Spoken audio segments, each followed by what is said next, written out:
Ho, ho, ho, and Merry Christmas. Thank you for joining me for this edition of We Need a Little Christmas. My name is LeeAnn. You know, of the millions of Santa Claus letters sent through the Postal Service over the years, only one has stood the test of time, though technically it was written about Santa and not to him. In 1897, an 8-year-old girl in New York, Virginia O'Hanlon, was beginning to question the existence of Santa Claus. You see, she still believed, but some of her friends in school did not, and they were bullying her for being a baby and loving Santa and his reindeer. Well, Virginia asked her father for the answer. Well, you see, he believed in the power of writing letters, so he suggested that Virginia send one to the editor of his favorite newspaper, the New York Sun, and ask him whether Santa Claus was real. As he put it, if you see it in the sun, then you know it's so. Virginia wrote her letter to Francis Church, the editor of the Sun. Now, other editors might have tossed the letter away, but Church, an atheist hardened by his years as a correspondent on Civil War battlefields, saw an opportunity to deliver an optimistic message of hope and faith. Church's official reply, published on September 21st, 1897, with the bold headline, "Yes, Virginia, there is a Santa Claus," was an instant hit. The normally curmudgeonly and cynical editor wrote about how love, childlike wonder, and amazement in the spirit of Santa Claus and of Christmas season could continue to serve us well, even as adults, and would always make the world a better place to live if we kept those warm and loving feelings of peace and goodwill in our hearts every single day.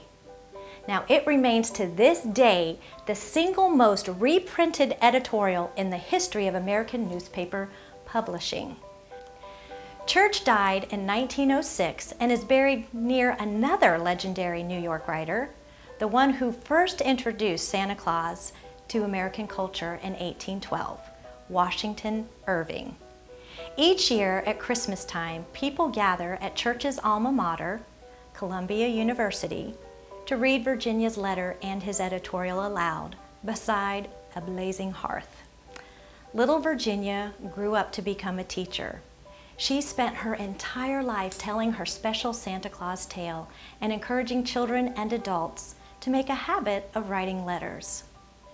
She also received letters from all over the world, and Virginia answered each and every one of them, always attaching a copy of Church's editorial. She reminded everyone that a simple letter sent through the United States Postal Service changed her life and touched the world. Virginia O'Hanlon died in 1971. Her letter, which Church returned to her, was preserved in a book by her and was just valued at $50,000. Since then, several film and book adaptations have been made celebrating Virginia's letter and the response to it. In 2008, Macy's department store began an annual celebration of Virginia and her story. One of their Christmas windows tells her tale, and she has a balloon in their parade. The side of their building is lit up with the word "believe" in her honor, and Macy's encourages children to write their own letters to Santa with big red mailboxes in their stores in which to drop them. For each piece of Santa mail they get, Macy's donates $1 to the Make-A-Wish Foundation. They have raised millions, all in Virginia's name. Over 100 years later, that one letter is still having a powerful impact. Who knows? What letter might you write? What might you do that would touch and change the world as you celebrate Christmas this season? Merry Christmas to you today and every day.